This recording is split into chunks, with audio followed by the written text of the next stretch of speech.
ওপারে যাহা ইউনুস, এপারে তাহাই মমতা। একেবারে এভাবেই মমতা বন্দ্যোপাধ্যায়কে কড়াভাবে আক্রমণ শানিয়েছেন শুভেন্দু অধিকারী। কিন্তু কেন তিনি একথা বলছেন?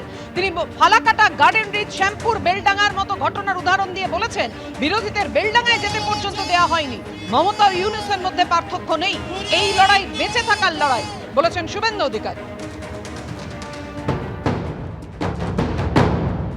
দুর্ভাগ্যজনক বিষয় যে ওই রানী রাসমণিতে 29 তারিখে সিদ্দিকুল্লাহ চৌধুরীর নেতৃত্বে জামায়াত উলামা হিন্দ মাদ্রাসার বাচ্চাদেরকে জড়ো করেছিল, তার জন্য হাইকোর্টে যেতে হয়নি।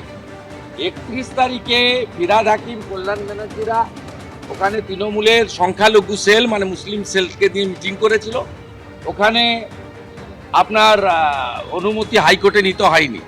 হিন্দু সন্ন্যাসীদেরকে হাইকোর্ট থেকে অনুমোদন নিয়ে আজকে রানী রাসমণিতে কর্মসূচি করতে হচ্ছে।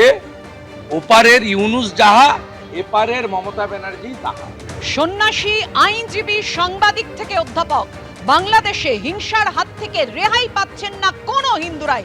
যেভাবে চট্টগ্রামে বিশ্ববিদ্যালয়ের এক অধ্যাপক সংখ্যালঘু নির্যাতনের প্রতিবাদ করে আক্রান্ত হলেন, বারবার প্রশ্ন উঠছে তা নিয়ে। হিন্দু নিপীড়নের একের পর এক ছবি সামনে আসছে। প্রতিবাদে ফের পথে নেমেছে সনাতনী সমাজ। রানী রাসমণি অ্যাভিনিউয়ে সমাবেশ করে তারা প্রতিবাদ জানিয়েছে।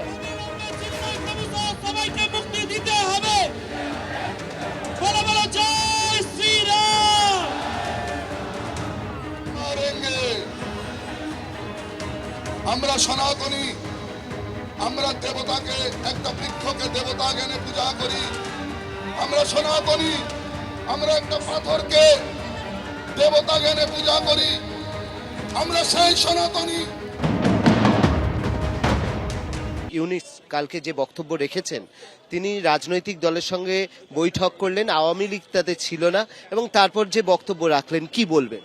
উনি যে ধর্মের মানুষ, যেভাবে উনি ক্ষমতায় এসছেন ব্যাকডোর দিয়ে, তাকে এই বক্তব্য রাখতেই হবে এবং আগামী দিনে তারও অবস্থা হবে সেটা উনি বলছেন। আওয়ামী লীগ কেন আসেনি?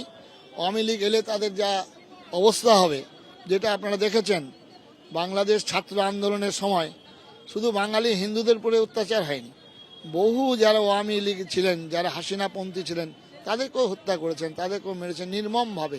এটা কোনো ধর্মের, কোনো সভ্য সমাজের, কোনো সভ্য জাতির এটা নীতি নয়। আপনি আপনার বক্তব্যে বলছিলেন যদি ভারত সরকার কোনো ব্যবস্থা না নেয় তাহলে আমরা গিয়ে সীমান্ত বন্ধ করে দেব। অবশ্যই অবশ্যই আমরা আজকেই রাত্রিতে মিটিং হবে, এর পরবর্তী পদক্ষেপ আমরা গ্রহণ করব। আমরা আমাদের যেমন ত্রিপুরায় যেমন বন্ধ করে দিয়েছেন, আসামে বন্ধ করে দেওয়া হচ্ছে, পশ্চিমবঙ্গে আমরা কিছুদিনের জন্য বন্ধ, কিছু ঘন্টার জন্য বন্ধ করেছিলাম। এটা যদি খালি আলু আর পেঁয়াজ বন্ধ করে দেওয়া হয় তাহলেই বাংলাদেশ বুঝবে কি অবস্থা। মানে সেটা কি আপনার মনে হচ্ছে যে এই পথে হাঁটতে হবে? ভারত সরকার কি কোনো ব্যবস্থা নিচ্ছে? আমাদের আশ্বস্ত করেছেন আগামী 15 দিনের মধ্যে ওনার একটা ব্যবস্থা হচ্ছে ভারত সরকারের তরফ থেকে।